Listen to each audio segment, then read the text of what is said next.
What a way to start out your birthday. Anyway, this is an early birthday.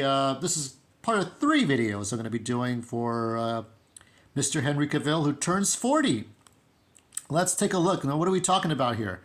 Sherlock Holmes now fully in public domain.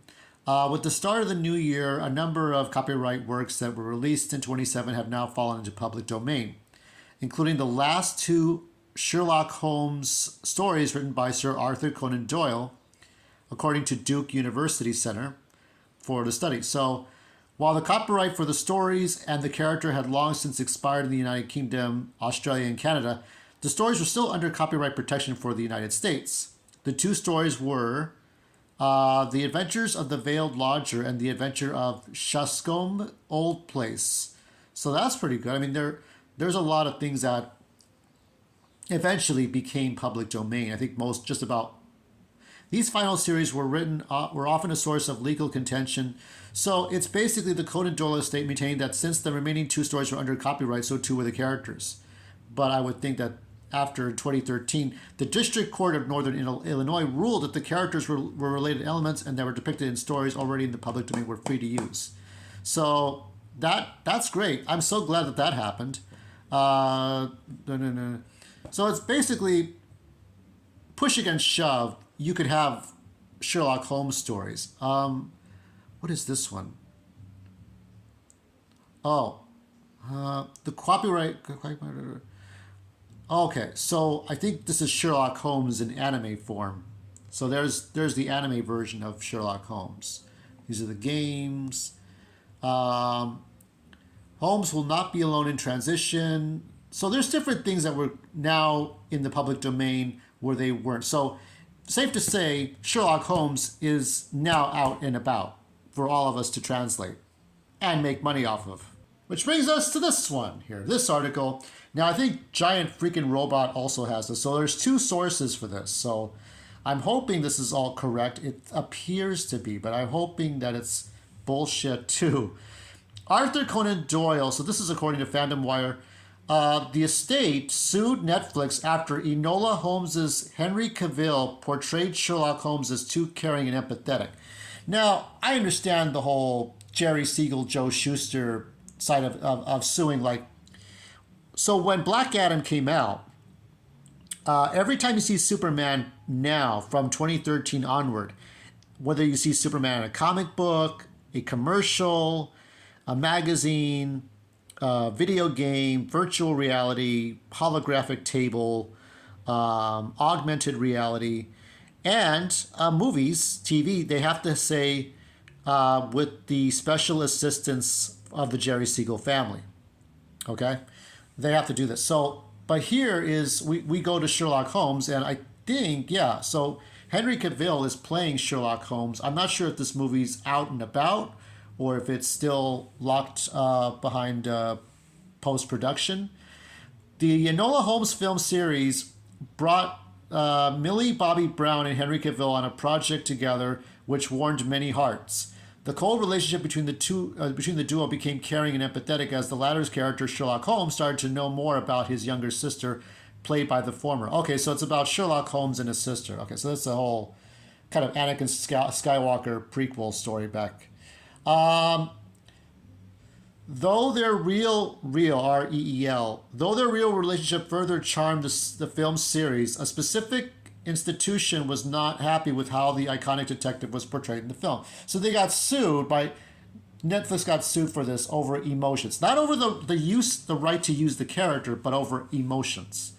Back in June 2020, Henry Cavill's portrayal of Sherlock Holmes okay, so it's 2020. Okay, I don't remember. I can't keep up. So his portrayal of Holmes stirred controversy due to his emotions being shown in the film. Arthur Conan Doyle estate sued Netflix, the film's producers, Legendary Pictures, and Nancy Springer, author of the book series this film was based on. Among others associated with the project due to the character's emotions, the lawsuit claimed copyright infringement as the film depicted too caring and empathetic, quote-unquote, version of Sherlock Holmes. It's quite a surprise for many as the spy character is in the public domain after the demise of Conan Doyle in 1930. They argued that the character of Sherlock Holmes appeared to be aloof and unemotional, quote unquote. throughout his novels. However, well, of course, if you remember, Sherlock Holmes also did cocaine, which was the theme of Elementary, because Sherlock did cocaine in the first year, and then Dr. Watson was his therapist, psychologist, or I don't know, try to get him off the meds, get him off the narcotics. They also argued that, let's see, made extensive use of the copyrighted stories. So they're arguing that Springer, the writer, made and the hit film made extensive use of the copyrighted stories, referring to the 10 stories which are still held by them. Those copyrighted 10 stories were written between 1923 and 27, which will likely expire this year. Well, this feels like a waste of time, doesn't it? The whole controversy led to those stories in which the spy character changed. So,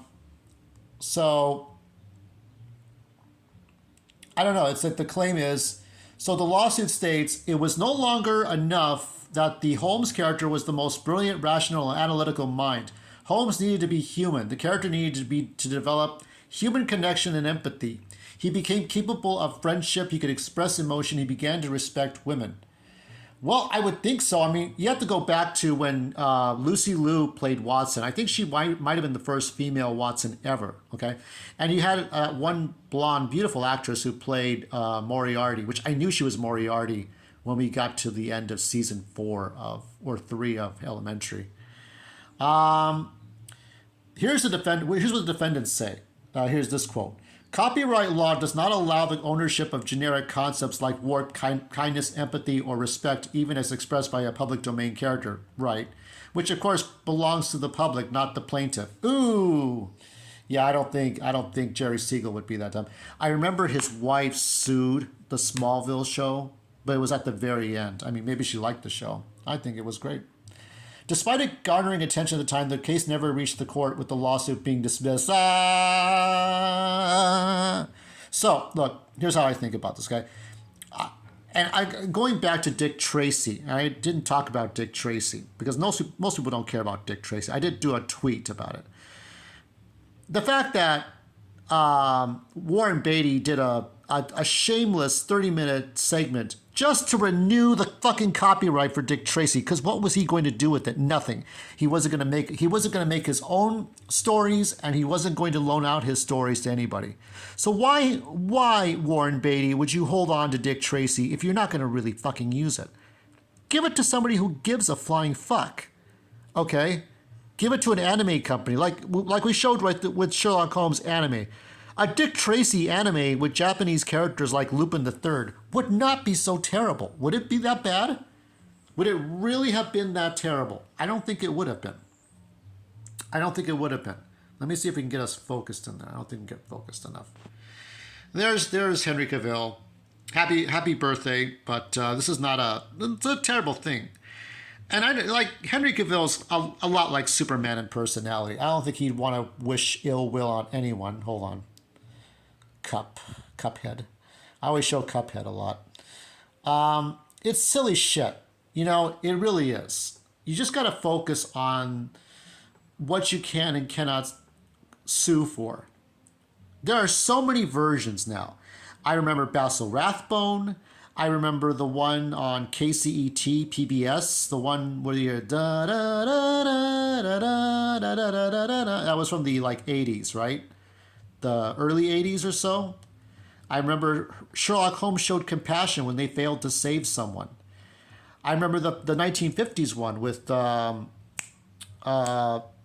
he was the son of the actor who did Gone with the Wind, not Clark Gable, but somebody else. I forgot his name. I remember, of course, with Benedict Cumberbatch, and then we get to the ones with Lucy Liu in Elementary, and of course Robert Downey Jr. I mean, I don't know what you're gonna have to sue everybody. Robert Downey Jr. and the directors who did those ones. I mean, what about suing Steven Spielberg? I mean, he did that action-packed, over-the-top, minimal computer graphics Sherlock Holmes in 1985, right? Young Sherlock Holmes? What about that? Ridiculous shit. Anyway, happy birthday. Keep on trucking.